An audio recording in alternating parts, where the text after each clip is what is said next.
Sizokwenza kanjani bantwana basezulwini ukuthi uNkulunkulu asithembe? Ushambe uyinto eyodwa eNazaretha.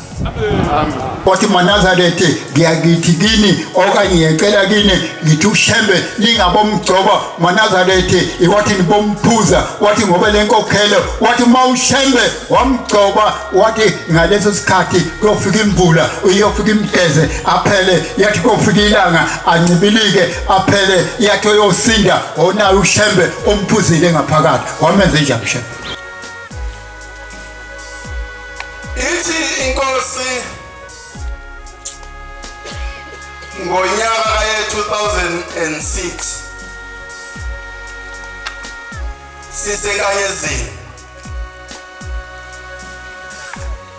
ngithe ngiphumule ebusuku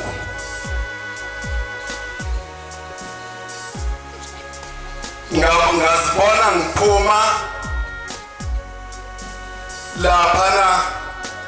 epulpit lapha la ngibakhona mangiphethe inkonzo ithi ngithe mangiflathela uthi basebetha basezulwini beka emva la usuka khona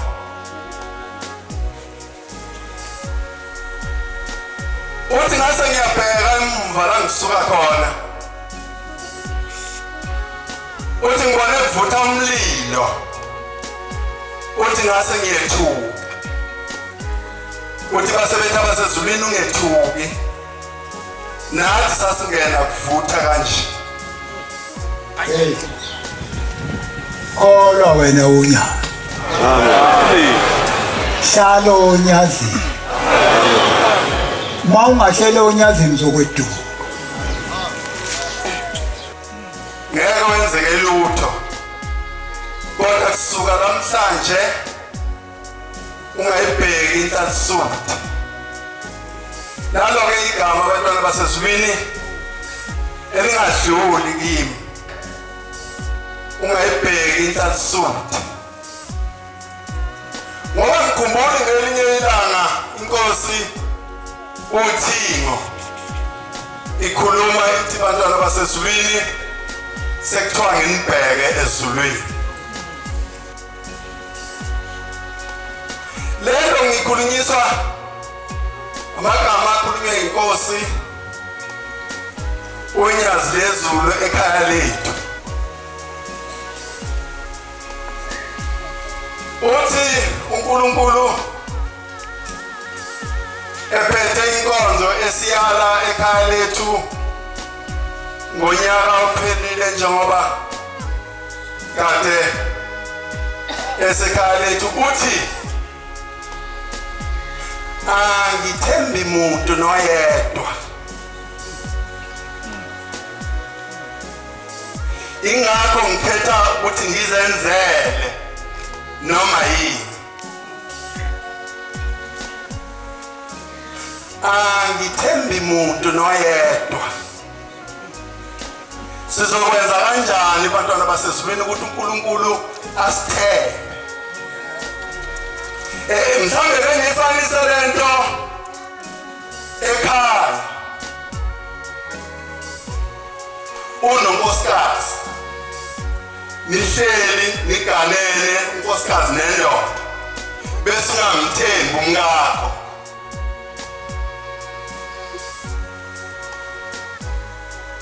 ingoba akenzi kahle leyo nto-ke abantwana basezulwini ihambe ingikhathaza ukuthi uNkulunkulu uma ekhuluma kanje kithi ngabe sahamba kahle bantwana basezulwini enkosini uNyazi lezulu na ngelinye ilanga bantwana basezulwini kufanele ukuthi mhlambe sikhule samadoda aleli bandla leli akwazi ukuthi aziqaphele izinto noma zilalelisise kahle izinto ayikho into ebaluleke njengenkonzo esuke iphethe uNkulunkulu ayibonke Nkosi iyona nto esuke isihlanganisile yasikhipha emakhaya yasiletha phambi kaNkulunkulu okufanele ukuthi mayiphela inkonzo siyibukeze ukuthi uNkulunkulu bethini mayikhuluma kanje phakathi kwethu bantwana basesulwini sikhathaze ngalokho kodwa kutholakala ukuthi asikhathazi noma uNkulunkulu esekhulumile phambi kwethu siyaphuma nje sihambe sikhululeke